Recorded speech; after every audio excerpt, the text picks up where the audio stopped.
यदा यदा हि धर्मस्य ग्लानिर्भवति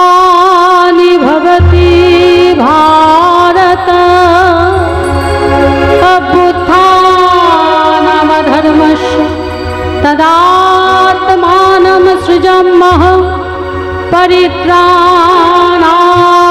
साधूनां विनाशाय च दुष्कृतां धर्म संस्थापनार्थाय संभवामि युगे युगे संभवामि युगे युगे। যখনই অধর্মের গ্লানি বেড়েছে মা, ধর্মকে রক্ষা করার জন্য, অধর্মের বিনাশ ঘটানোর জন্য, সাধুদের পরিত্রাণ করার জন্য ভগবান বারবার নেমে এসেছেন এই ধরাধামে। একটা কথা না বললেই নয়, সারা ভারতবর্ষের মানুষ জানে, বিদেশের মানুষও জানে। এই আগস্ট মাসের 12 তারিখে আমাদের কলকাতায় আর.জি. কর মেডিকেল কলেজে একটা অস্বাভাবিক ঘটনা ঘটে গেছে একজন নারীকে কেন্দ্র করে। তিনি আর কেউ নন, তিনি সেই হসপিটালেরই ডাক্তার। বয়স মাত্র 32 বছর। চোখে কত স্বপ্ন, মনে কত আশা।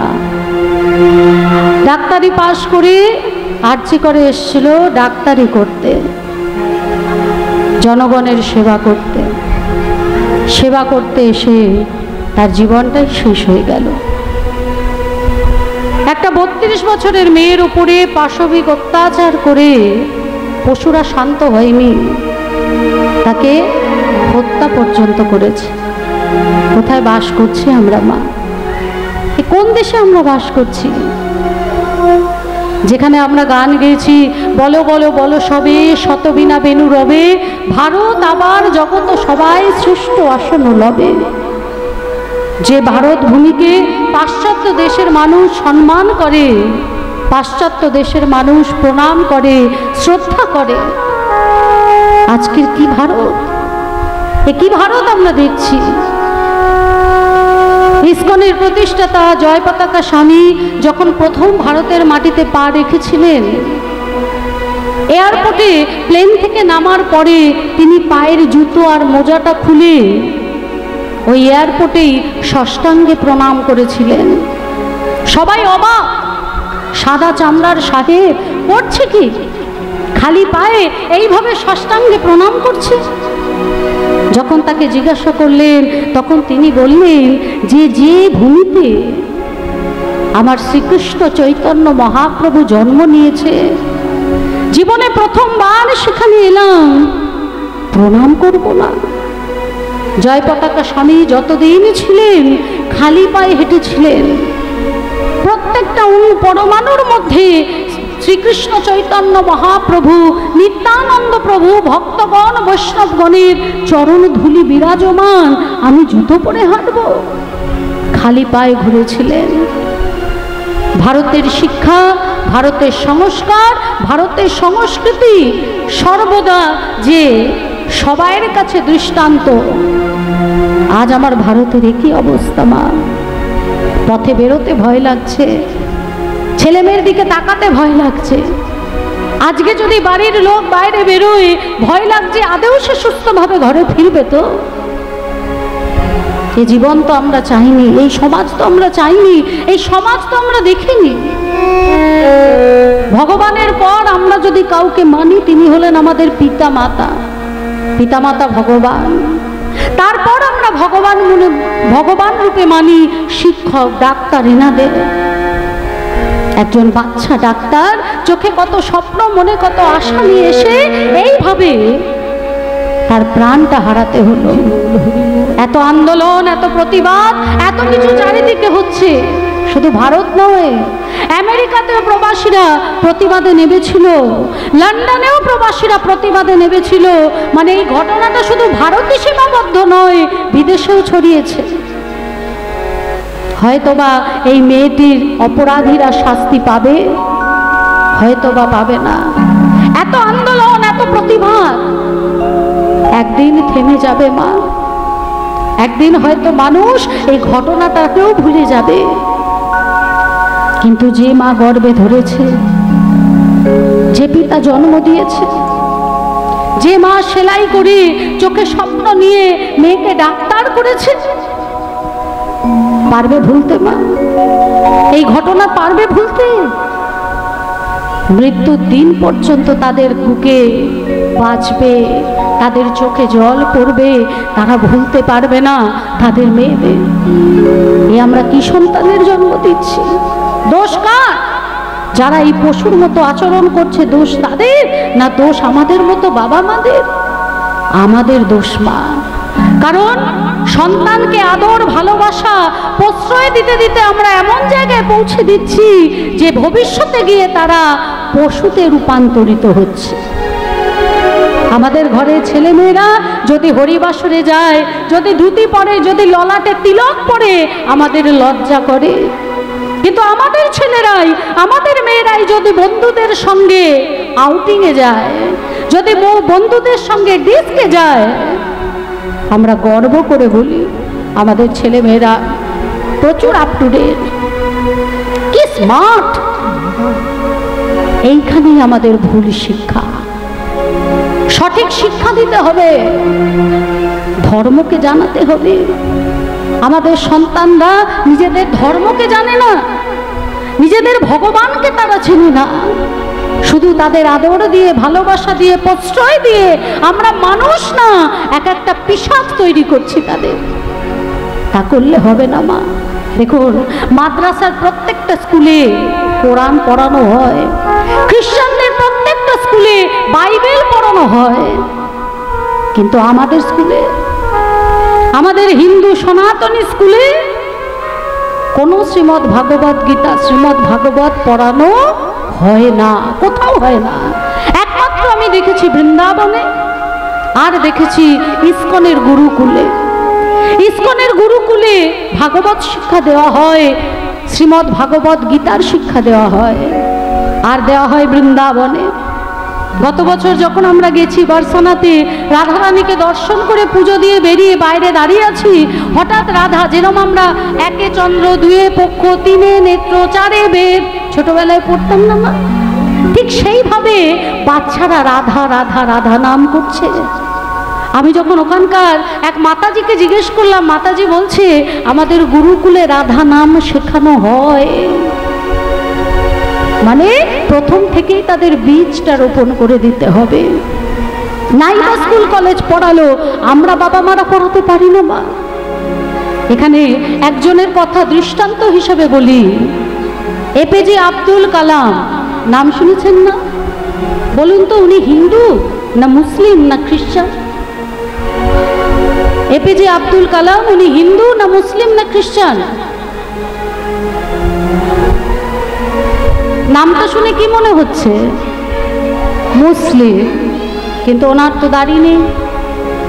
আমরা যতগুলো ছবি দেখেছি, কোথাও ওনার মাথায় টুপি নেই, কোথাও ওনার পরনে লুঙ্গি নেই। মুসলিম এক সমাজ বলছে যদি দাড়ি না থাকে তাকে মুসলিম বলে ধরা হয় না, কিন্তু তিনি মুসলিম ছিলেন এবং তিনি ছিলেন আমাদের প্রাক্তন রাষ্ট্রপতি। এই এপিজে আব্দুল কালাম বিদেশে যখন পড়াশুনো শেষ করে সোনার মেডেল আর বড় বড় ডিগ্রি নিয়ে দেশে ফিরেছিলেন, মাকে প্রণাম করে যখন বললেন, মা আমি সোনার মেডেল নিয়ে এসেছি, আমি বড় বড় ডিগ্রি নিয়ে এসেছি, তার মা তাকে কি বলেছিলেন জানেন মা? তার মা তাকে বলেছিলেন, বাবা তুমি সোনার মেডেল এনেছো, ডিগ্রি এনেছো, আমার জন্য সব এনেছো, কিন্তু বলো তো তুমি কি মানুষ হয়ে আসতে পেরেছো? মা কিন্তু মেডেল আর ডিগ্রিতে খুশি হননি, তিনি তার ছেলেকে বলেছিলেন তুমি কি মানুষ হয়ে আসতে পেরেছো? কালাম সাহেব তাকে জিজ্ঞাসা করলেন, মানুষ কি করে হতে হয় মা?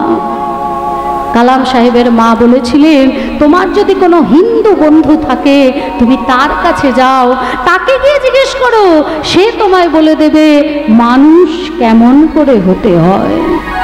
আমি আবার রিপিট করছি কথাটা, আপনারা মন দিয়ে শুনুন। এপিজে আব্দুল কালামের মা তার সন্তানকে বলেছিলেন, বাবা কোনো হিন্দু বন্ধু যদি থেকে থাকে তার কাছে যাও, সে তোমায় বলে দেবে কেমন করে মানুষ হতে হয়। কালাম সাহেবের এক হিন্দু বন্ধু ছিলেন, তিনি ছিলেন স্কুলের হেডমাস্টার মশাই। কালাম সাহেব যখন তার কাছে এলেন এবং এসে যখন তাকে বললেন, হ্যাঁ রে মানুষ কি করে হওয়া যায়, আর সেই হিন্দু বন্ধু এসে বলছে, তুই কি আমার সাথে রসিকতা করছিস কালাম? তুই বিদেশ ফেরত একজন পণ্ডিত, জ্ঞানী গুণী মানুষ, কত ডিগ্রি কত সার্টিফিকেট আছে তোর, তুই আমায় জিজ্ঞেস করছিস মানুষ কেমন করে হওয়া যায়? কালাম সাহেব বললেন, আমি না, আমার মা বলেছে, আমার মা বলেছে তুমি সোনার মেডেল এনেছো, বড় বড় ডিগ্রি এনেছো, কিন্তু মানুষ হয়ে কি আসতে পেরেছো? তোমার যদি কোনো হিন্দু বন্ধু থাকে তুমি তার কাছে যাও, সে তোমাকে বলে দেবে মানুষ কেমন করে হতে হয়। তাই আমি তোর কাছে এসেছি, তুই আমাকে বলবি, আমাকে বলে দিবি, আমার মায়ের ইচ্ছেটা একটু পূরণ করতে আমাকে সাহায্য করবি, বল না মানুষ কেমন করে হতে হয়।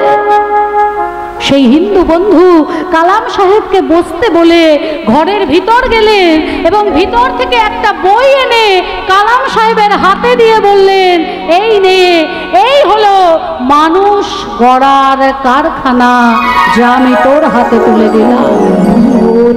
সেই গ্রন্থটি হলো ভগবান শ্রীকৃষ্ণের মুখনিসৃত বাণী, 18টি অধ্যায়ে শ্রীমৎ ভাগবত গীতা।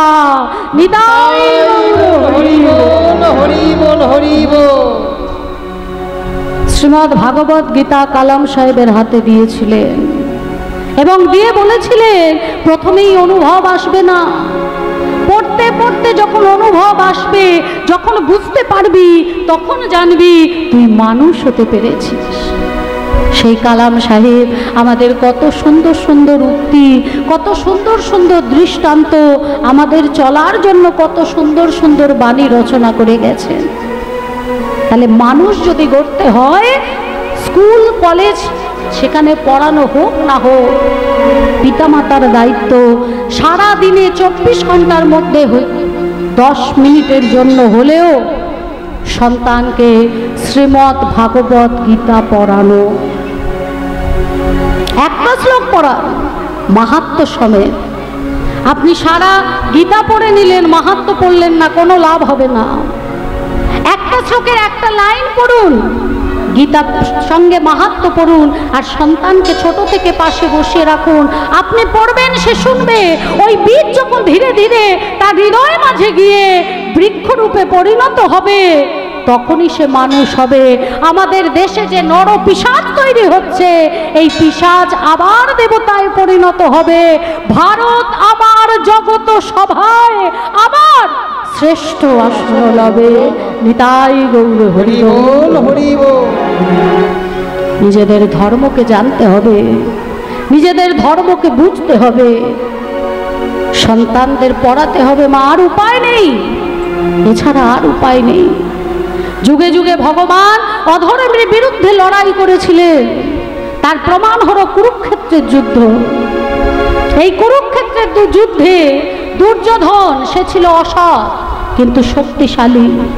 পঞ্চপাণ্ডব, তারা সৎ কিন্তু দুর্বল। আমার ভগবান, তিনি কিন্তু অসতের সঙ্গ দেননি, তিনি দুর্বল অথচ সৎ পঞ্চপাণ্ডবের সঙ্গ দিয়েছিলেন এবং ধর্মকে প্রতিষ্ঠা করেছিলেন। আজও তিনি সাধুদের পরিত্রাণ করে, তিনি কিন্তু দ্রৌপদীর লজ্জা নিবারণ করেছিলেন।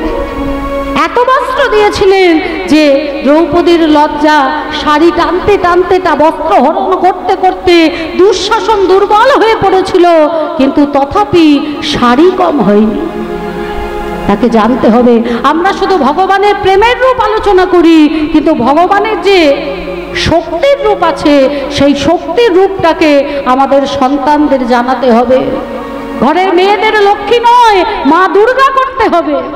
লক্ষ্মী নয়, তাদের মা কালী করতে হবে, তবেই কিন্তু আমরা এগোতে পারবো, না হলে পারবো না। তাই গৌর হরি বল।